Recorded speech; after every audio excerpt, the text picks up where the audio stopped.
Hello, and welcome to the Country Leaders Meeting in Bucharest. I'm here today with Lyubov Skenderova. She is the Global Head of Invoicing, and Alexander Zegers, Partner, Head of Tax Technology in the Netherlands. Hello. Hi, Inga. Hi, Inga. Nice to be here. I'm glad that you are here because you have so much experience around e-reporting and the real-time and almost real-time reporting is a big topic. So diving directly into the subject, what would you think are the lessons learned so far for your clients? Yeah, I think first of all, thank you for inviting us here. I'm so glad there's attention to e-invoicing at this transformation conference. It's a very important topic. Lessons learned, I think it's all about starting with a strategy. We see a lot of organizations starting with complying in country without thinking more holistically how to build an end-to-end strategy, end-to-end compliance, which results in suboptimal organization, people disconnected from the process and the various local requirements. So although it's easier said than done, think more connected, we really see a big lesson of organizations who are in the journey to start thinking end-to-end and setting a strategy and an operating model first before going into actual implementation mode. And if I can add, I think from my perspective, it's really important not to forget that invoicing is first and foremost a commercial process. As a business, you want to be able to send and receive invoices to be able to pay for, to get paid for what you're selling.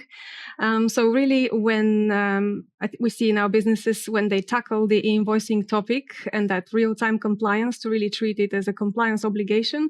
And I think at the start, they sometimes forget to consider the practical operational implications of introducing invoicing for their organization and focus purely on let's tick some compliance boxes, but forget that there is a really practical impact and quite a substantial change management that needs to happen within an organization to address this. I cannot agree more. When we also started with e-reporting in Romania, it was a big journey to convince our clients, hey, this is not an IT problem. This is something that we need to look at from different angles and come together with the mixed resources. And then also it was a big challenge, reflecting now on what you also said, to find the right time to look properly at the governance.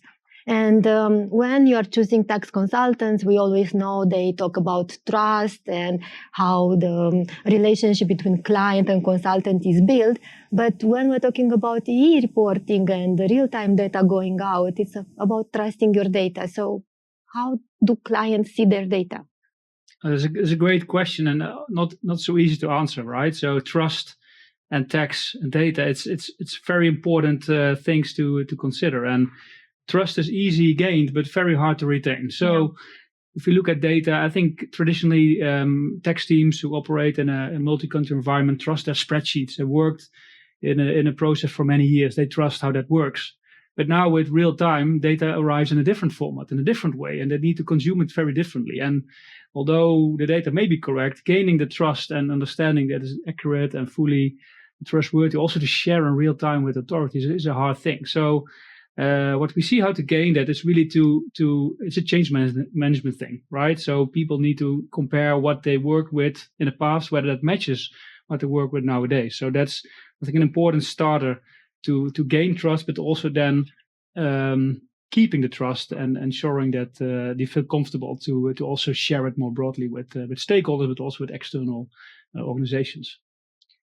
Yeah, sure. And if I can add, if you think about it with this invoicing and real-time compliance trend now, tax authorities will get real-time visibility of your data, as you're discussing now, Alex, and will have, essentially access to your ERP almost in real time. So yeah, as a taxpayer, it's really important that you're able to have your view of the data that you're processing, really to be able to answer questions from the tax authority and to be able to sort of defend your position and have the clarity really of what the situation with your data is and what the tax authority has visibility of.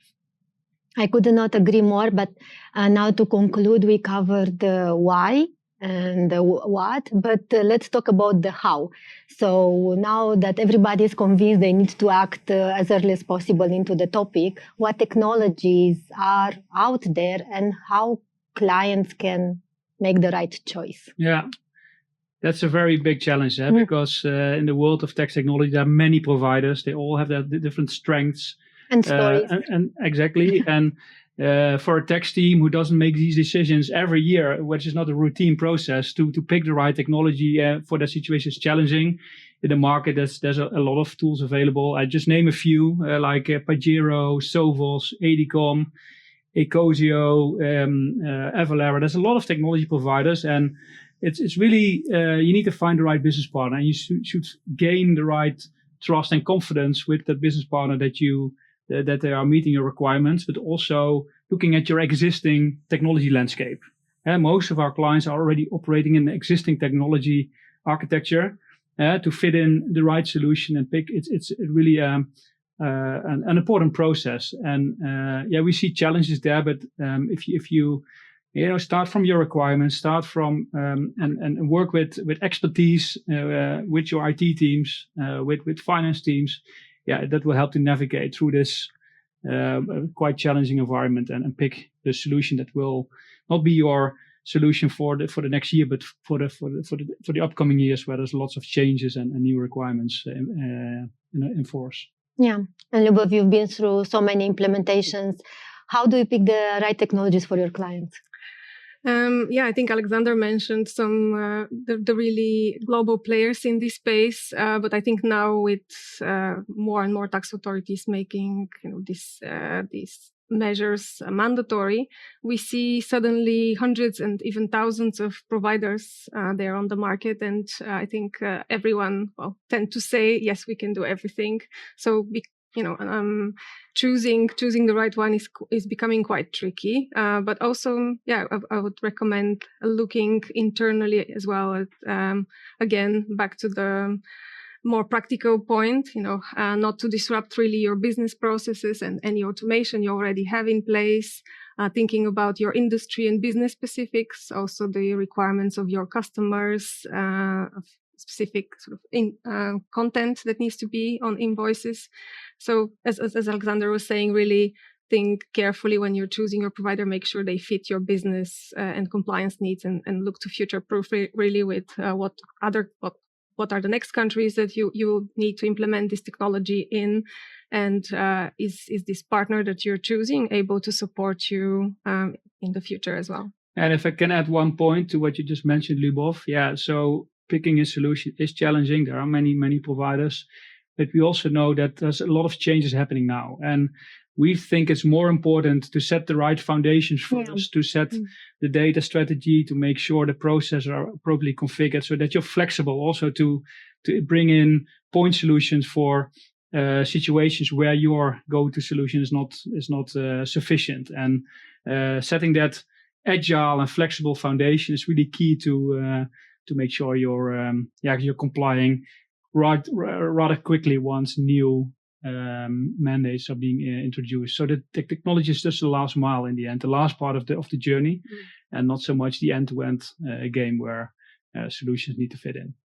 So it's not one size fits all, and I'm happy that there are options to fit these specific situations that are arising, irrespective of how complex sometimes the environment of a client could be. And after more than 200 implementations, I can say I don't see two implementations that look the same or two journeys that are the same. But for sure, what we see is clients that are willing to spend the right amount of time into making things right for the invoicing that is here to stay. And thank you both for sharing your valuable lessons and your experience. And I want to thank everybody for joining in. Thank you. Thank you very much for having us. It was a pleasure. Thank you.